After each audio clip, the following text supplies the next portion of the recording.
we had a son and a daughter. My son Zeke was about 2, and we realised that he was not meeting his milestones. He hadn't developed in line with where he was supposed to in theory, along with other children. And then between the ages of about 2 and 3, he began to regress, which means he went backwards, started losing skills. And so one day he was able to do something, and the next week he wasn't anymore. And that happened over about 9 months. Meanwhile, we had our daughter Anna, who was 18 months younger than him, who seemed fine, and she had progressed beyond where Zeke was.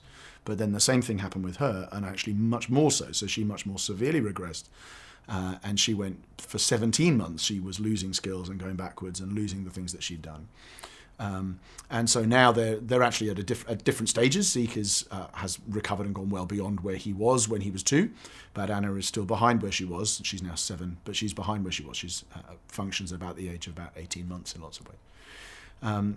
And so our experience, my son also has ADHD. My daughter also has epilepsy. She started having seizures at about 1, which in the early days were very frightening.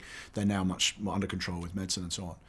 And so it was a combination, I suppose, of those 3 or 4 different conditions that meant that our daily life, our sense of what it was to get up and go to work, and when we woke up, and how we ate meals, and how we did things like holidays and weekends, let alone the future we thought we were going to have with children leaving home, all the rest had completely changed. And I suppose in our case that took place over about a 2-year period.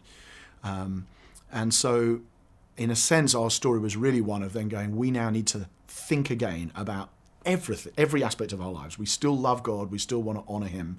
How on earth do we do life in this new kind of reality that we're in, which without ending up acting as if we are sort of somehow uniquely suffering for anything, which we aren't. Loads of people go through tough stuff, but also knowing that in our case, this is going to require rethinking everything. And so in a sense, the book is really a story about how we came to do that, and some of the things that we did wrong, and some of the things we may have done right, and some of the things that God in his grace has helped us with through that journey.